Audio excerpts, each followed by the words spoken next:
থেকে মনোজ দাস। যুক্তরাষ্ট্রের supreme court গত 20শে ফেব্রুয়ারি প্রেসিডেন্ট ট্রাম্পের ব্যাপক পাল্টা শুল্ক, যেটাকে বলে রেসিপ্রোকাল ট্যারিফ, সেটাকে অবৈধ ঘোষণা করেছে, যা ট্রাম্পের অর্থনৈতিক নীতির উপর একটি বড়সড় ধাক্কা। এই রায় ট্রাম্প প্রশাসনকে রাজনৈতিক ও অর্থনৈতিকভাবে চাপে ফেলেছে। ট্রাম্প প্রশাসনের বিপদটা ঠিক কীরকম? এটা তার শুধু অর্থনৈতিক নয়, রাজনৈতিক পরাজয়।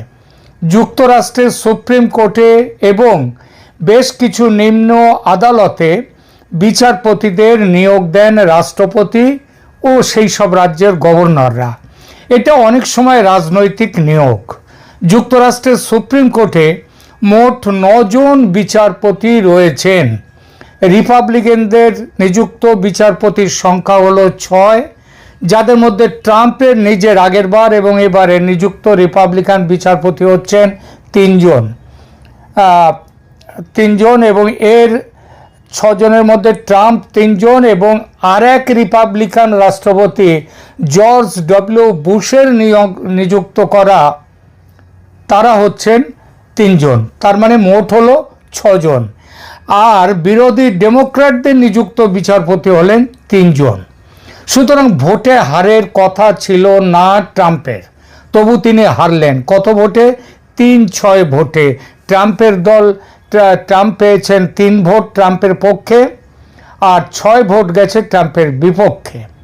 অর্থাৎ তার দলের মনোনীত বিচারপতিদের মধ্যে থেকে নিযুক্ত 3 জন বিচারপতি তার বিরুদ্ধে ভোট দিয়েছেন। এটি ট্রাম্পের জন্য অপ্রত্যাশিত পরাজয়, কারণ তার নিযুক্ত বিচারকরাই তার শুল্ক নীতি খারিজ করে দিয়েছেন। আর শুল্ক নীতি এভাবে খারিজ করার ফলে ট্রাম্পের পরাজয় হয়েছে। ট্রাম্পের প্রশাসনের আর্থিক অবস্থা খারাপ হয়েছে, কিন্তু পৃথিবীর বিভিন্ন দেশ, তারা কিন্তু এর ফলে তাদের ভালো হয়েছে। আর এই বিভিন্ন দেশ যারা ভালো হয়েছে তাদের মধ্যে রয়েছে বাংলাদেশ। সব থেকে ভালো যে দেশগুলো রয়েছে তাদের মধ্যে একটা আছে বাংলাদেশ।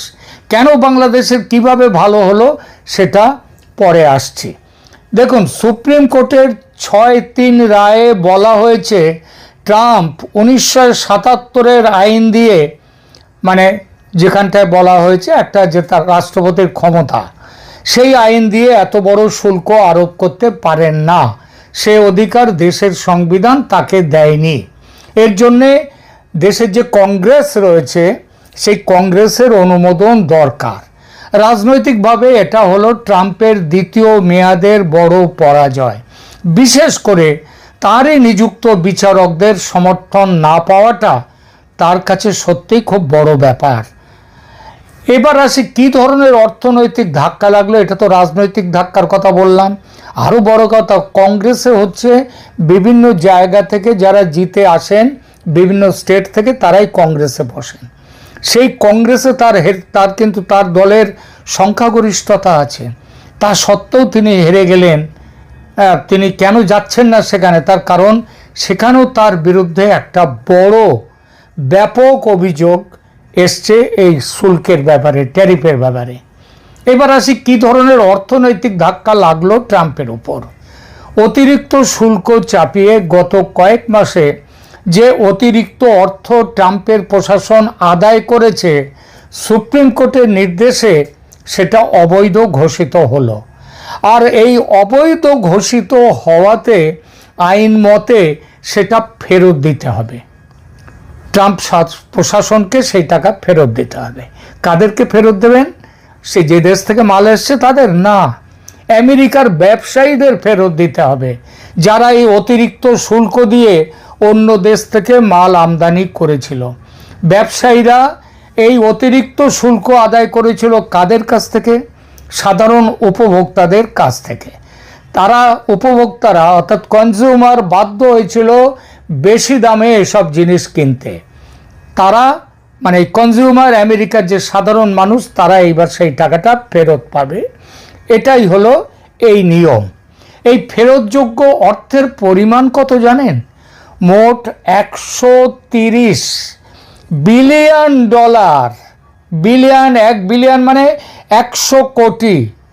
এইবার 130 পরে আরও 2টো শূন্য বসান, 130 পরে 2টো শূন্য মানে 13,000 কোটি ডলার। 13,000 কোটি ডলার তাদেরকে দিতে হবে। এটা বিরাট রকমের অঙ্ক, তাই না? শুল্কের রিফান্ড নিয়ে যে জটিলতা দেখা দেবে, তা এই রিফান্ড মানুষের কাছে গেলে একটা মূল্যস্ফীতি হবে, মূল্যস্ফীতি আসতেই পারে। শুধু এই নয়, অতিরিক্ত ট্যারিফ হিসেবে যে মোটা অঙ্ক এতদিন আদায় হচ্ছিল, সেটাও কিন্তু বন্ধ হয়ে গেল। তার মানে সেটাও আর পাবে না। তবে ট্রাম্প ধুরন্ধর, তুখোড় ব্যবসায়ী, সর্বনাশ কিছুটা আটকে দেওয়ার একটা রাস্তা তিনি পেয়ে গেছেন। সুপ্রিম কোর্টের রায় আসতে ট্রাম্প এই রায়কে দেশের অপমান বলে সমালোচনা করেছেন, আর সঙ্গে সঙ্গে নতুন 10% গ্লোবাল ট্যারিফ জারি করেছেন 1974-এর এক আইনের অধীনে। এর আগে ছিল 1977-এর এক আইনকে ব্যবহার করেছিল।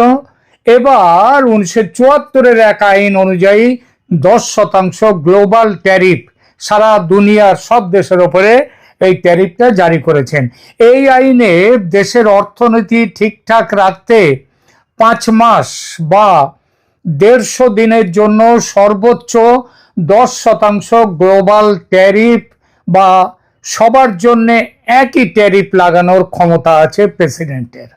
ট্রাম্প সেটাই লাগিয়েছেন। 10% শুল্ক 150 দিনের জন্য দুনিয়ার সব দেশের জন্য। তবে যাদের এগেনস্টে ওই স্যাংশন আছে, নিষেধাজ্ঞা, তাদের নয়। এছাড়া অন্যান্য আইনি পথ খুঁজে শুল্ক আবার আরোপের ব্যাকআপ প্ল্যান রয়েছে ট্রাম্পের, যাতে আয় অটুট রাখা যায়। ট্রাম্প বলেছেন এতে তার ক্ষমতা, মানে সুপ্রিম কোর্টের এই রায়ে নাকি তার ক্ষমতা আরো বাড়বে। আইনের সেই সব ফাঁক ফোকর খুঁজে বের করতে এখন ব্যস্ত ট্রাম্প ও তার টিম। এবার আসি সুপ্রিম কোর্টের এই শুল্ক বাতিল আদেশ কি বার্তা নিয়ে এলো বাংলাদেশের জন্য, বাংলাদেশের ওপর এর কি প্রভাব পড়তে চলেছে সেই বিষয়টাই। যদি এক কথায় বলতে হয় তাহলে বলবো কি জানেন? বলবো বাংলাদেশের এই রায়ের ফলে বাংলাদেশের একেবারে বল্লে বল্লে অবস্থা। বল্লে বল্লে মানে কি? দুহাত তুলে নাচা, এটা হচ্ছে পাঞ্জাবের একটা পাঞ্জাবি টার্ম। এটা দুহাত তুলে নাচাকে বলে বল্লে বল্লে। সুতরাং বল্লে বল্লে কিভাবে হচ্ছে বাংলাদেশের ক্ষেত্রে, শুনুন তাহলে। প্রথমত, বাংলাদেশের পোশাক রপ্তানিতে আগে 19% রেসিপ্রোকাল বা পাল্টা শুল্ক ছিল, যার এফেক্টিভ রেট ছিল 19%। এখন সেটা নেমে আসছে 10%। এতে বাংলাদেশের রপ্তানি বাড়বে, আর রেডিমেড গার্মেন্টস রপ্তানিতে অনিশ্চয়তা কমবে। বিশ্বের সব দেশ এক শুল্কের আওতায় আসার ফলে লেভেল প্লেইং ফিল্ড বলতে যেটা বোঝায়, বাংলাদেশের জন্য সেটা ফিরে আসবে। আর সেটা আশায় ক্রেতাদের আস্থা বাড়বে বাংলাদেশের পোশাক শিল্পে। যে বাজারটা হারিয়ে গিয়েছিল সেই বাজারটা ফিরে আসার সম্ভাবনা। কিন্তু এহ বাহ্য, আগে কহ আর। এর বাইরে আরো অনেক কিছু আছে। বাংলাদেশের আসল লাভের কথাটা বলিনি, সেটা এবার বলছি। যুক্তরাষ্ট্র বাংলাদেশের মধ্যে গত 9 ফেব্রুয়ারি, মানে নির্বাচনের ঠিক 3 দিন আগে স্বাক্ষরিত হয় একটি গোপন বাণিজ্য চুক্তি।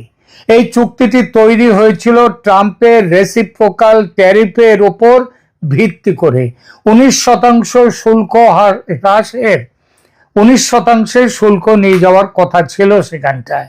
সুপ্রিম কোর্টের রায় এই চুক্তির আইনি ভিত্তি দুর্বল করে দিয়েছে। চুক্তিতে যুক্তরাষ্ট্র বাংলাদেশি পণ্যের ওপর শুল্ক 20%-এর পরিবর্তে 19% করেছিল, এবং নির্দিষ্ট টেক্সটাইলে, যেমন মার্কিন তুলা ব্যবহার করে মার্কিন দেশ থেকে কটন নিয়ে এসে সেই কটনে যদি পোশাক তৈরি হয়, তাহলে তার উপরে বলেছিল 0% শুল্ক। এর বিনিময়ে বাংলাদেশ চুক্তি করেছিল কি এই সুবিধাটা পাওয়ার জন্য? করেছিল বেশি দামে আমেরিকা থেকে গম কিনবে, ভুট্টা কিনবে, সয়াবিন কিনবে, পোশাক শিল্পের জন্য যে তুলো সেগুলো কিনবে, বিফ কিনবে, তারপরে তো বিভিন্ন ডেয়ারি প্রোডাক্টস কিনবে, সমস্ত রকম কৃষি পণ্য কিনবে, এবং সেগুলো কিন্তু স্বেচ্ছায় নয়, বাধ্যতামূলকভাবে কিনতে হবে। বাড়ির পাশের দেশ ভারত থেকে যদি কম দামে কোনো তুলো পায়, কোনো জিনিস পায়, তাহলে সেগুলোও কেনা যাবে না, সেগুলোও কিনতে পারবে না। এছাড়া মোটর গাড়ির যন্ত্রপাতি, আপনারা জানেন বাংলাদেশের মোটর গাড়ির যন্ত্রপাতি বেশি বিশেষভাবে যায় দিল্লি থেকে। মোটর গাড়ির যন্ত্রপাতি, গাড়ি কেনার জন্য বাংলাদেশের বাজার, এই সবগুলো আমেরিকার উপরে নির্ভর করবে, সেইভাবে চুক্তিটা হয়েছিল। তবে সবচেয়ে সাংঘাতিক ছিল, বিনা প্রয়োজনে বাধ্যতামূলকভাবে ডলার খরচ করে 34টা বোয়িং বিমান কিনতে বাধ্য ছিল বাংলাদেশ। দরকার নেই বাংলাদেশের বিমান, বোয়িং বিমান, তবু সেটা কিনতে হবে। আর কি ছিল, চীন থেকে কিংবা অন্য দেশ থেকে যদি সস্তায় অস্ত্রশস্ত্র কেনা যায় সেটা কিনতে পারবে না, কারণ তার উপরে নিষেধাজ্ঞা ছিল। সুপ্রিম কোর্টের এই রায়ের ফলে এই চুক্তিটা একেবারে ঘেঁটে গেল, চুক্তিটাই অকার্যকর হয়ে গেল। কোর্ট বলেছে রেসিপ্রোকাল ট্যারিফ অবৈধ, আর এই অবৈধ বলায় চুক্তির যেটা ভিত্তি, যেটা ইও 14257 মানে 14,257 যে অর্ডার এবং 14,346, এই দুটো চুক্তির ভিত্তিটা নষ্ট হয়ে গেল, এবং এই চুক্তি এখন বাংলাদেশের জন্য আর বাধ্যতামূলক নয়। ফলে মহামতি ইউনূস বাংলাদেশকে যেভাবে মার্কিন স্বার্থে বেচে দিয়ে গিয়েছিলেন, ঈশ্বরের অযাচিত কৃপায় সেই বিক্রিনামা বাতিল হয়ে গেল। বাংলাদেশের বাণিজ্য সচিব মাহবুবুর রহমান বলেছেন, গোপন বাণিজ্য চুক্তি আর বাইন্ডিং নয়, এবং বাংলাদেশের শর্ত মানতেও আর বাধ্য নয়। বিশেষজ্ঞরা বলছেন এটি বাংলাদেশের পক্ষে কি হলো জানেন, মেঘ না চাইতেই জল। কারণ চীনা আমদানির ওপর নিষেধাজ্ঞার শর্ত এড়ানো যাবে, ভারতের তুলো, গম, পার্টস, মোটর পার্টস নিজের পছন্দ মতো কিনতে পারবে, 37,000 কোটি টাকা দিয়ে আমেরিকা থেকে 34টা বোয়িং বিমান কেনার দরকার নেই, কিনতে হবে না। এই জন্যই বলেছি সুপ্রিম কোর্টের রায়ে বাংলাদেশের একেবারে বল্লে বল্লে। কদিন আগে বাংলাদেশকে এই অবস্থায় যিনি নিয়ে গিয়ে ফেলেছেন, সেই মহামতি ইউনূস বিদায় নিয়েছেন। এবার বিদায় নিল ইউনূসের দেশ বিক্রির যে গোপন চুক্তি, সেটা। একটা কথা আছে না, আল্লাহ যখন দেয় ছপ্পর ফাটিয়ে দেয়। বাংলাদেশে এখন বোধহয় আল্লাহ ছপ্পর ফাটিয়ে দেওয়ার সময় সেই আশীর্বাদ দিয়েছেন বাংলাদেশকে। এক তো ইউনূস শাসন বিদায় হলো, এলো তারেক রহমানের শাসন, আর তারপরে যে চুক্তিতে বাংলাদেশ বিক্রি হয়ে গিয়েছিল আমেরিকার কাছে, সেই চুক্তিটা সুপ্রিম কোর্টের রায়ে বাতিল হয়ে গেল। বললে নয়। আপনাদের কি অভিমত সেগুলো জানাবেন কমেন্ট করে, আর এই চ্যানেলকে সাবস্ক্রাইব করবেন। ধন্যবাদ।